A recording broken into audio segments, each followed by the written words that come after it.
Hello learners, welcome back to my YouTube channel. And इस video में मैं आप लोगों के साथ डिस्कस करने वाली हूँ पार्ट 13 जो मैंने एमसीक्यूज़ की सीरीज़ स्टार्ट की है यूजीसी नेट पेपर 1 के लिए। और हम लोगों का मेन मोटिव है कॉन्सेप्ट की क्लैरिटी थ्रू एमसीक्यूज़। इससे पहले जो पार्ट 1 टू पार्ट 12 हैं उनकी वीडियोस की प्लेलिस्ट का लिंक मैंने डिस्क्रिप्शन बॉक्स में प्रोवाइड किया है, आप लोग वहाँ क्लिक करके देख सकते हो। और इसके अलावा जो टीचिंग एप्टीट्यूड के आपके प्रीवियस ईयर के जितने भी एमसीक्यूज़ हैं उनके ऊपर मैंने मैराथन वीडियो डाली है और वो आप लोगों के लिए बहुत ज़्यादा यूज़फुल रहने वाली है। तो उस मैराथन वीडियो में मैंने डिटेल में हर चीज़ टीचिंग एप्टीट्यूड से रिलेटेड डिस्कस की है, तो वो लिंक मैंने डिस्क्रिप्शन बॉक्स में डाल दिया है, आप वहाँ पर क्लिक करके देख सकते हो। और ये बहुत ज़्यादा यूज़फुल रहने वाली है आप लोगों के लिए, एक बार आपको ज़रूर देखनी चाहिए, ठीक है। और इससे पहले जो कोई पार्ट मिस किया है तो वो भी आपको देखना है। तो हम स्टार्ट करते हैं पार्ट 13 को।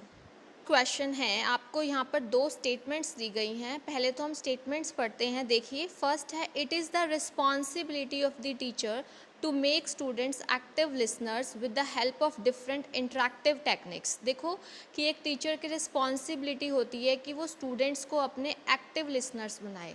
एक्टिव लिसनर्स का मतलब ये होता है कि वो जब सुन रहे हैं टीचर को तो उसको वो समझ भी रहे हैं। यानी कि एक्टिव लिसनर्स वो होते हैं जो चीज़ों को समझते भी हैं सुनने के साथ साथ, ठीक है। एक पैसिव लिसनर्स होते हैं, वो इंटरेक्ट भी नहीं करते हैं। एक्टिव लिसनर्स ये होते हैं कि वो सुनेंगे, टीचर को फीडबैक देंगे, अपना कोई भी क्वेश्चन होगा, कोई भी डाउट होगा वो भी क्लियर करेंगे, ठीक है। तो एक टीचर की ये एक बिल्कुल रिस्पॉन्सिबिलिटी है कि उसको डिफरेंट इंटरेक्टिव यानी कि इंटरेक्टिव टेक्निक्स यूज़ करके जिसमें इंटरेक्शन हो दोनों तरफ से और वो अपने स्टूडेंट्स को एक्टिव लिसनर बनाए। तो फर्स्ट स्टेटमेंट बिल्कुल करेक्ट है। सेकेंड है, in teacher centric communication students tend to become passive listeners. देखो, अगर टीचर सेंट्रिक होगा यानी कि टीचर का ही एक्टिव रोल है तो स्टूडेंट्स क्या होंगे, उसमें पैसिव लिसनर्स ही बनेंगे, क्योंकि उनकी तरफ से तो कोई भी फीडबैक, कोई भी इंटरेक्शन नहीं जा रहा है। क्योंकि कम्युनिकेशन क्या है, टीचर सेंटर्ड है। टीचर सेंटर्ड है तो मतलब वन वे है, स्टूडेंट्स की तरफ से कोई भी रिस्पॉन्स नहीं है।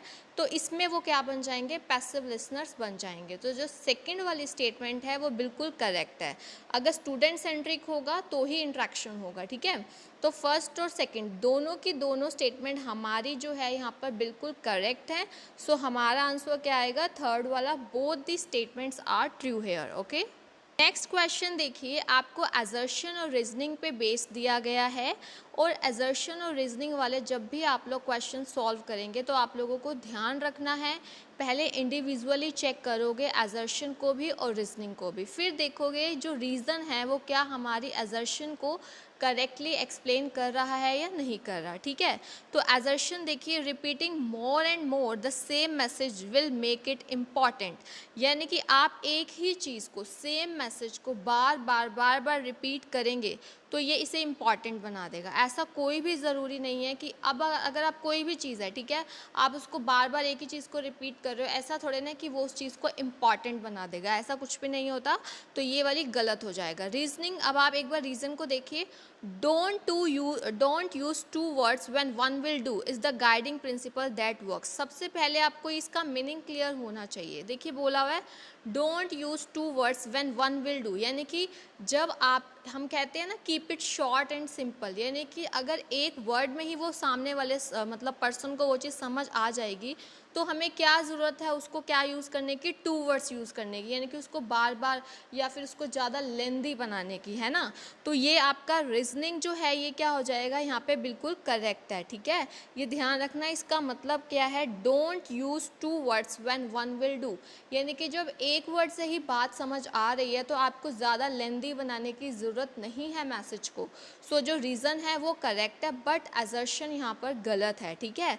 So A is not correct but R is correct. तो हमारा जो आंसर बनेगा वो बनेगा यहाँ पर फोर्थ वाला। ओके, नेक्स्ट देखिए, यहाँ पे आपको टाइप ऑफ कम्युनिकेशन दिया गया है और उसमें नीचे करेक्टरिस्टिक्स, वेरी वेरी इंपॉर्टेंट है आप लोगों के लिए। आपसे ऑलमोस्ट हर बार इससे क्वेश्चन पूछा ही जाता है किसी भी फॉर्म में, बस आपका कॉन्सेप्ट क्लियर होना चाहिए। देखिए आपको टाइप्स ऑफ कम्युनिकेशन में intrapersonal, interpersonal, group and mass communication दिया है। अगर मैं बात करूँ इंट्रापर्सनल की, इंट्रा में आपने ध्यान रखना है विद इन सेल्फ, यानी कि जब आप खुद से बात करते हैं। आप खुद से कैसे बात करते हैं, जैसे हम कुछ सोच रहे हैं, थिंक कर रहे हैं कुछ भी, ठीक है, तो ये हमारा क्या होता है, जैसे कुछ एनालाइज कर रहे हैं हम अपने मन में, अपने आप से ही बात कर रहे हैं कि कुछ इंट्रोस्पेक्शन कर रहे हैं, है ना। तो ये सारी चीज़ें जो हैं हमारे इंट्रापर्सनल में आती हैं। तो विद इन वन सेल्फ, तो ए हमारा किसके साथ मैच हो जाएगा, फोर्थ वाले के साथ। ऑन द अदर हैंड अगर हम बात करें इंटरपर्सनल, इंटरपर्सनल और इंट्रा में डिफरेंस होता है। अब इंट्रा में तो खुद से होता है, और इंटरपर्सनल में दो या दो से ज़्यादा लोगों के बीच में जब कम्युनिकेशन होता है तो उसे हम लोग बोलते हैं इंटरपर्सनल कम्युनिकेशन, ठीक है। सो इंटरपर्सनल किसके साथ मैच हो जाएगा, बिटवीन पर्सन्स के साथ। अब बात करते हैं हम ग्रुप की। ग्रुप में आप देखिए जैसे एक ऑर्गेनाइजेशन है, ठीक है, वहाँ पे मीटिंग चल रही है, तो वहाँ जो लोग बैठे हैं ग्रुप कम्युनिकेशन होगा उनमें, ठीक है। जैसे ग्रुप हो गया, वहाँ पे एक ऑर्गेनाइजेशन को ग्रुप भी मानेंगे, स्मॉल ऑर्गेनाइजेशन को। So group communication within a small organisation, जैसे अब आप लोगों के व्हाट्सएप ग्रुप भी बने होते हैं, तो इस टाइप से वो क्या होता है हमारा ग्रुप कम्युनिकेशन। अब होता है मास कम्युनिकेशन। मास कम्युनिकेशन जैसे आप देखते हैं टीवी में या फिर न्यूज़पेपर में, अब जो सेंडर है उसको तो पता नहीं, ऑडियंस अननोन होती है, एक ही साथ बहुत सारे लोगों के पास जब मैसेज पहुंच जाता है, ठीक है, एक ही साथ जब बहुत सारे लोगों के पास मैसेज पहुंच जाता है, ठीक है, सो इसको हम लोग बोलते हैं मास कम्युनिकेशन। तो आई होप आपको ये चारों intrapersonal, interpersonal, group and mass communication अच्छे से क्लियर हो गए होंगे। अगर कोई भी डाउट होगा फिर आप लोग पूछ सकते हो। अब हम करते हैं हमारा नेक्स्ट क्वेश्चन। नेक्स्ट क्वेश्चन देखिए, removal of communication barriers in a classroom will result in. इसका मतलब है अगर हम क्लासरूम में जो हमारे डिफरेंट टाइप्स की कम्युनिकेशन बैरियर्स आप लोगों ने पढ़ी भी होंगी, तो अगर उनको रिमूव कर दिया जाए, उनको हटा दिया जाए, तो उससे क्या होगा, ये आपको 4 स्टेटमेंट्स दी गई हैं और आपको देखना है। तो फर्स्ट है clear enunciation of specific instructional behaviours. देखो एनंसिएशन होता है कि हम जो है, मतलब एक टाइप का इसका होता है कि प्रॉपर प्रोनाउंस करना, प्रॉपर, ये एनंसिएशन एक प्रोसेस होती है प्रॉपर प्रोनाउंसिएशन की, क्लियर क्लियर बोलना, ठीक है। तो ऐसा होगा बिल्कुल, इंस्ट्रक्शनल बिहेवियर्स को अच्छे से बता दिया जाएगा। सेकंड है a climate of purposeful student interaction. अब क्या होगा, अगर कम्युनिकेशन बैरियर्स नहीं होगा तो क्या होगा, एक पर्पसफुल, जो ऑब्जेक्टिवफुल हमारा स्टूडेंट इंटरेक्शन का पूरा क्लाइमेट रहेगा, बिल्कुल। उसके बाद सी देखिए, promotion of personality cult. Personality cult की अगर हम बात करें तो थोड़ा नेगेटिव सेंस में चला जाता है कि पर्सनालिटी कल्ट में ये है कि आप एक्सेसिवली किसी लीडर को या किसी को फॉलो कर रहे हो, ठीक है, बहुत ज़्यादा आप कह सकते हो, या फिर किसी ओल्ड बिलीफ को, वो बाकी लोगों को ओल्ड लग सकता है, आप उस चीज़ को फॉलो कर रहे हो, तो ये सारी चीज़ें आ जाएंगी। उसके बाद है द इररिलेवेंस ऑफ इलस्ट्रेटिव एग्जाम्पल। देखिए यहाँ रेलेवेंस होता तो सही था, यहाँ पे इन्होंने नेगेटिव वर्ड यूज़ किया। इलस्ट्रेटिव एग्जाम्पल का मतलब वो होते हैं जो कॉन्सेप्ट को बिल्कुल क्लियर करवाने में हेल्प करते हैं, वो वाले एग्जाम्पल्स, तो उनकी इररिलेवेंस हो जाएगी, नो, ये तो नेगेटिव हो गया ना। सो सी और डी तो हमारा नेगेटिव है, ये कट हो जाएगा, क्योंकि अगर हम कम्युनिकेशन बैरियर्स को रिमूव कर रहे हैं तो पॉजिटिव चीज़ें होनी चाहिए ना। तो ए और बी हमारा आंसर आएगा इस पर्टिकुलर क्वेश्चन का। सो डेफिनेटली फर्स्ट वाला इसका आंसर होगा, ओके। नेक्स्ट है question, which of the following commission और committee in the post independent India has paid attention to all levels of education. देखिए जो आपके पेपर में एजुकेशन, ये जो कमीशंस हैं, कमेटीज़ हैं, वेरी वेरी इंपॉर्टेंट है, हायर एजुकेशन जो आपकी यूनिट है उसमें, तो आपको इनके बारे में ज़रूर नॉलेज होनी चाहिए। अब इनमें से ऐसी कौन सी कमीशन या फिर कमेटी है जिसने जो है सभी लेवल्स ऑफ एजुकेशन, चाहे प्राइमरी हो, चाहे सेकेंडरी हो, चाहे हायर हो, सभी पे ध्यान दिया है। तो आपको ऑप्शन दिए गए हैं Radhakrishnan commission, Mudaliar commission, Kothari commission, Acharya Ramamurthy committee. So इसका आंसर आएगा हमारा कोठारी कमीशन, ठीक है। देखो कोठारी कमीशन को हम लोग इंडियन एजुकेशन कमीशन भी बोलते हैं, ये आप लोगों को जो है अदर नेम ज़रूर पता होने चाहिए सभी चीज़ों के, क्योंकि आपसे कई बार जो है ऑल्टरनेटिव वर्ड पूछा जाता है, ठीक है। तो जो कोठारी कमीशन है उसको हम लोग इंडियन एजुकेशन कमीशन भी बोलते हैं। ये सेटअप किया गया था, आपको पता होना चाहिए, 14 जुलाई 1964 को। आप एडिशनल इन्फॉर्मेशन लिख सकते हैं अगर आपको नहीं पता है तो। 14 जुलाई 1964। और इसकी किसकी चेयरमैनशिप के अंडर? दौलत सिंह कोठारी, जिसको हम कोठारी सिंपल में DS कोठारी भी बोलते हैं, दौलत सिंह कोठारी के अंडर चेयरमैनशिप में, ठीक है। और उसके बाद ये वाली कमीशन का एम था कि सभी एजुकेशनल सेक्टर के सभी एस्पेक्ट्स को एग्जामिन करना। और इसने अपनी रिपोर्ट कब सबमिट करवाई थी, ये डेट भी आपको पता होनी चाहिए, 29 जून 1966 को इन्होंने अपनी रिपोर्ट सबमिट करवाई थी, ठीक है। तो ये छोटी छोटी चीज़ें हैं, डायरेक्ट हैं, लेकिन आप लोगों को ज़रूर पता होना चाहिए। तो कोठारी कमीशन का अदर नेम क्या है हमारा? Indian education commission, okay. ये आप लोगों को ज़रूर पता होना चाहिए। नेक्स्ट है क्वेश्चन, द स्कीम उन्नत भारत अभियान एम्स टू। देखो स्कीम से रिलेटेड आ गया, काफ़ी स्कीम्स गवर्नमेंट चलाती है, आप लोगों को पता है, टाइम बाय टाइम। तो आपको पता होना चाहिए लेटेस्ट के बारे में भी, पहले वाली के बारे में भी। तो जो उन्नत भारत अभियान स्कीम है उसका क्या एम है? फर्स्ट है कि increase strength of students in colleges in India, ठीक है, स्टूडेंट्स की स्ट्रेंथ को बढ़ाना कॉलेजेस में।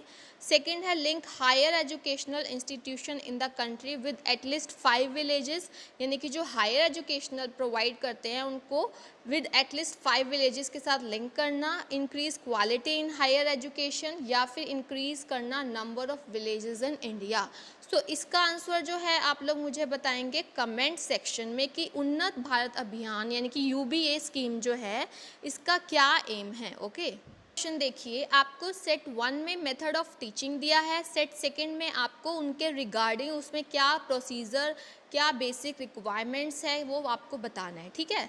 तो फर्स्ट ऑफ ऑल देखिए हमें दिया हुआ है लेक्चरिंग। लेक्चरिंग 1 वे होता है, इसमें क्या होता है कि कंटेंट की डिलीवरी की जाती है। तो ये किससे रिलेट करेगा? थर्ड से, कि कंटेंट डिलीवरी इन अ ल्यूसिड लैंग्वेज, यानी कि स्टूडेंट्स को समझ आ सके। फिर आ जाता है डिस्कशन। अब डिस्कशन में होता है एक प्रॉपर थीम, कॉमन थीम, उसके बेसिस पर पार्टिसिपेंट्स आपस में इंट्रैक्शन करते हैं। तो डिस्कशन इन ग्रुप्स में हमारा 5th के साथ मैच होगा, theme based interaction among participants. Brainstorming, brainstorm मतलब तूफान आना, यानी कि आइडियाज़ बहुत सारे, इसमें इसका कीवर्ड है कि लार्ज नंबर ऑफ आइडियाज़। तो ब्रेनस्टॉर्मिंग में क्या आएगा? Production of large number of ideas. और एक चीज़ ध्यान रखनी है, जब ये आइडियाज़ इनवाइट किए जाते हैं तब उनको इवैल्यूएट नहीं किया जाता। जितने भी आइडियाज़ आते हैं उन सभी को एक बार लिया जाता है, फिर बाद में इवैल्यूएट किया जाता है। तो ब्रेनस्टॉर्मिंग किसके साथ मैच होगा हमारा? यहाँ पे production of large number of ideas. उसके बाद देखिए प्रोग्राम्ड इंस्ट्रक्शन, एक इंडिविजुअलाइज्ड अप्रोच, जैसे कि आपने सुना होगा कि स्मॉल स्टेप प्रेजेंटेशन होती है, धीरे धीरे चीज़ों को स्मॉल एक एक स्टेप में सिखाया जाता है, स्टेप बाय स्टेप, और इमीडिएट फीडबैक दिया जाता है। यानी कि आपने एक आंसर दिया, मतलब आपने पढ़ा, ठीक है, फिर उसका आंसर पूछा जाएगा और वो उसका पीछे रिस्पॉन्स भी आपको बताया जाएगा। तो ये जो प्रोग्राम्ड इंस्ट्रक्शन होता है ये हमारा स्मॉल स्टेप प्रेजेंटेशन है और इसमें इमीडिएट फीडबैक दिया जाता है। तो ये हमारा किसके साथ मैच हो गया? फर्स्ट वाले के साथ। तो लेक्चरिंग देखिए आपका थर्ड वाले के साथ मैच हुआ है, डिस्कशन 5th वाले के साथ, ब्रेनस्टॉर्मिंग सेकंड के साथ हुआ है हमारा, और उसके बाद प्रोग्राम्ड वाला फर्स्ट के साथ। तो इसका प्रॉपर मैच बनेगा हमारा थर्ड वाला, ओके। तो आपको ये अच्छे से क्लियर हो गया होगा। तो ये कुछ क्वेश्चंस थे जो मैंने आप लोगों के साथ डिस्कस किए हैं। अगर आप लोगों ने पहले वाला कोई भी पार्ट मिस किया है तो आप लोगों को ज़रूर देखना चाहिए, okay. Thank you so much. और अगर अभी तक आप लोगों ने इस यूट्यूब चैनल को सब्सक्राइब नहीं किया है देन यू कैन सब्सक्राइब और बेल आइकन को प्रेस कर सकते हो ताकि आपको मेरे अपकमिंग वीडियोज़ का टाइमली नोटिफिकेशन मिल सके, okay. Thank you so much, keep learning and have a nice day.